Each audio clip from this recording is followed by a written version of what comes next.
let's take a look at how we can crush and dominate our competitors in our local market, okay? So what we're gonna do is, this is all about building out content, and there's a way to structure it so that you can use what's already working and then make it better. So let's say, for example, we're gonna look for the keyword North Bay plumbers, all right? What we wanna do is we wanna grab, let's say, the top three competitors that are showing up here, not the newspaper. Here's the second one. We're going to open these up in different tags, not Yelp, and we're going to open up the third one. Okay, so now we have all three businesses here. All right. Now, what we're going to do is we're going to download a free extension. It's called Detailed, and just add it to Chrome. It's a extension that helps you find title tags and meta descriptions. And again, it's free.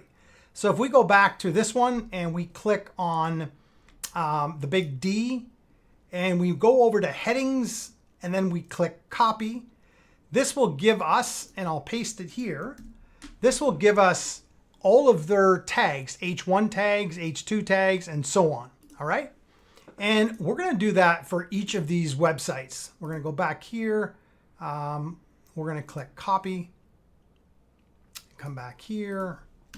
Enter. He only has one on that one. And let's come to the third one.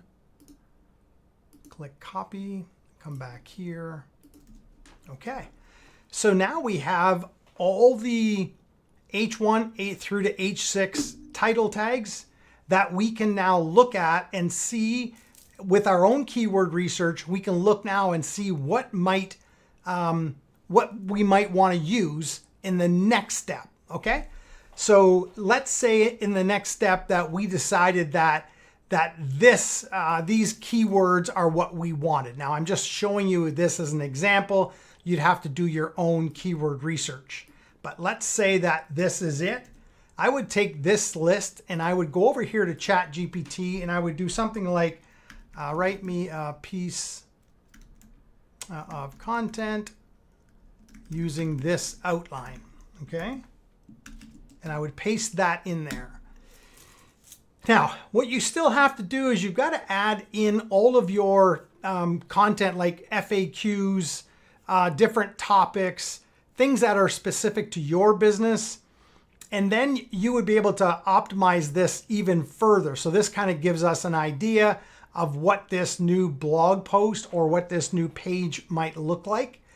Once you're done this and you post it to your website, you have to make sure you're doing internal linking. So link this blog to other blogs or to your homepage and to your contact us page. Link it to relevant blogs on your page. And then also look for external linking where you can link externally to, maybe it's a Wikipedia article on plumbing, something like that. So this is a quick down and dirty way to see what your competitors are using for their H1, H2, H3 tags, and how you could pick apart this and then do some of your own keyword research to find out what other keywords people are using to find you and put it inside of your content, okay? And another way that I do searching is something like this, North Bay plumbers, and I'll just do a search. And then, it'll be google.com, and I'll just go north. The predictive texting is what I'm looking for.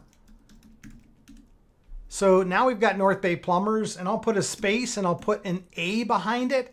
And I'm looking now for other keywords that make sense to potentially include in that article. So this word here, North Bay Plumbing Companies, I might want to use that one. Let's go B. I don't see anything in B. Let's go C. Let's go D. And I'll go all the way through the alphabet. This is a free way of looking to see what people have previously searched for and potentially that you might be able to use these keywords for. Then you can use different tools like, so there is a Neil Patel keyword tool, and I believe it's free. And if you sign in, you get like X amount of credits per day. So there's this keyword research. There is another one called Keywords Everywhere, where right here, this one here, where you can do some free keyword searching, installing a Chrome plugin. It'll give you a few searches. And there's a lot of other paid tools as well. But there's many, even Mangools. This is a good tool to research. So again, once you have your H1 tag, which is telling Google what your page is about, and then your H2 tags support your H1 tag, and then your H3 tags support your H2 tags. So, you know, you might start at North Bay Plumbers, and then it's emergency plumbing, and then maybe it's emergency repair, right? And that's kind of the hierarchy of how you would use this. So this, I think, is a great idea because it's telling me what he's using for H1 tags, H2 tags, and so on. So now I can look at this and incorporate some of the best practices in my next article that I want to build. Okay, I hope this was helpful. Thanks.